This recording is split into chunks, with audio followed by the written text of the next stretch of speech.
Hello, and welcome to another installment of Answering Anti-Islam, the Anti-Islam Right. In a previous episode, 3.5, Ignorance of the Audience, I brought up the subject of Australia's newly found anti-Islamic stance. As a side note, I feel a need to mention I am a classical liberal, which is the equivalent of a modern libertarian, and as such, I consider myself conservative by American standards. Some of the sources I'm using also consider themselves conservative, and I actually agree with them on things from time to time. However, in this presentation, I'm showing you their misconceptions about Islam. I realized that the Arabic world feeds its population fabricated lies about the Jews that is so far from reality. No, this is a false statement. Islam is a violent religion. It is not a peaceful religion. The word Islam means submission. Salam means peace. But many times the Muslim lobby groups and the Muslim talking heads confuse the two together and they say, well, salam, peace. It is not the same word. Salam means peace, but Islam means submission. Yeah, but itself. But wait a second. In the Quran, I've heard imams on television say the Quran talks about peace, and they quote verses in the Quran.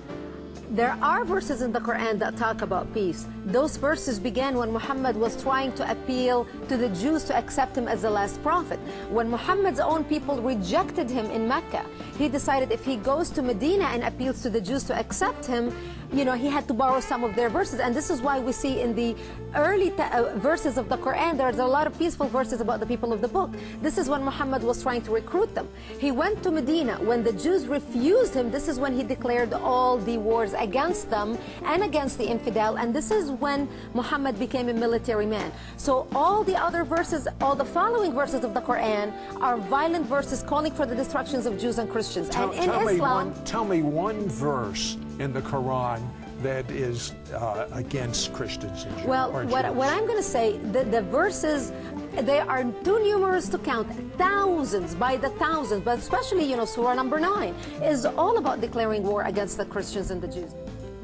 So let's back up for a moment to the theologies of the three Abrahamic religions, Christianity, Judaism, and Islam. As I often stress, there is a plurality of views in Islam. Some so-called moderate Muslims are irrationally aggressive sometimes, and also Christians can be that way sometimes too. Both have people who believe if you don't believe exactly what they believe, then you're going to hell. Some Muslims, on the other hand, like myself, believe that only Allah knows the whole truth, so we cannot condemn others, especially because Jews also adhere to the same one-God philosophy that Islam has. Christianity, in the eyes of Judaism and Islam, doesn't adhere strictly to the one-God rule, specifically because of the Trinity concept. All three, however, believe in the last day or Judgment Day. So, therefore, when this says fight against those who have been given the scripture but believe not in Allah nor the last day, can be interpreted as anyone who is pagan, basically. Yet the fact that so few people do actually read the Quran is precisely why it's so easy to quote. That is, to misquote. Phrases and snippets taken out of context in what I call the highlighter version, which is the one favored by both Muslim fundamentalists and anti-Muslim Islamophobes. Now, I did have an advantage. My last book was about the story behind the Shia-Sunni split, and for that I'd worked closely with the earliest Islamic histories, so I knew the events to which the Quran constantly refers, its frame of reference. I knew enough, that is, to know that I'd be a tourist in the Quran. An informed one, an experienced one even, but still an outsider, an agnostic Jew reading someone else's holy book. So I read slowly. Or take the infamous verse about killing the unbelievers. Yes, it does say that, but in a very specific context. The anticipated conquest of the sanctuary city of Mecca, where fighting was usually forbidden. And the permission comes hedged about with qualifiers. Not you must kill unbelievers in Mecca, but you are allowed to, but only after a grace period is over. And only if there's no other pact in place. And only if they try to stop you getting to the Kaaba.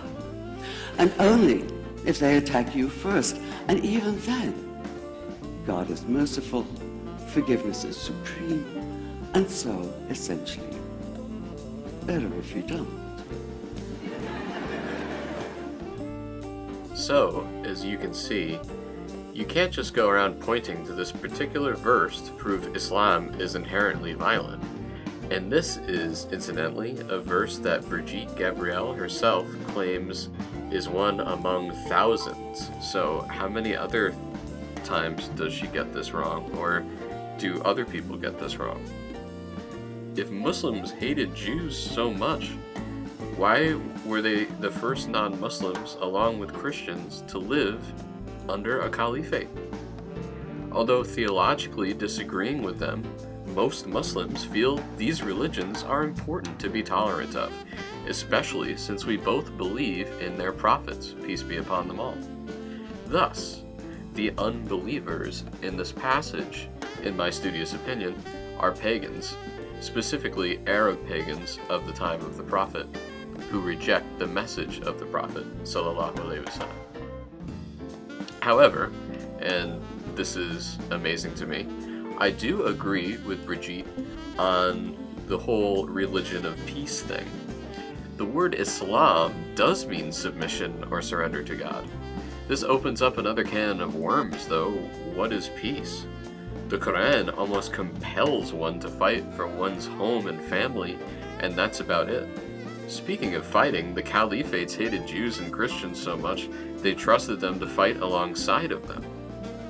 When you look at it from an overall historical viewpoint, including time after that of Muhammad sallallahu alaihi wasallam, there was complete tolerance of Jews and Christians.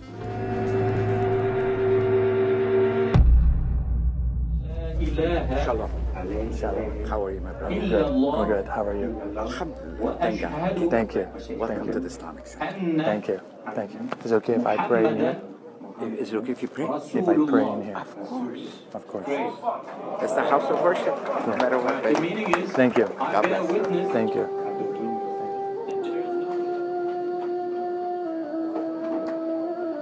You okay if I pray next to you? Fine. You don't mind? No. Does it make you uncomfortable? You sure? No. All right. Do you hate Jewish people? No, I love Jewish people. I love Christians, I love Jews, I love Muslims. Right. That's what our faith teaches us.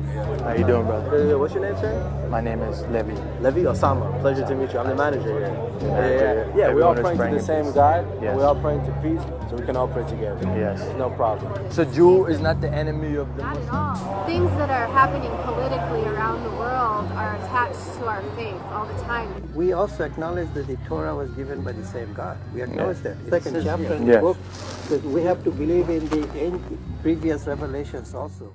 Before continuing with our next clip, I'd just like to mention I actually am a fan of Rebel Media, but this is something that they put out that basically is ignorant of Islam. G'day, I'm Mark Latham.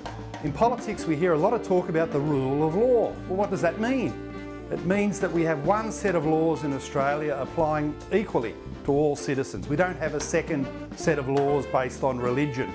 Well, we know that's under threat. That Western tradition is under threat through the introduction of Sharia law.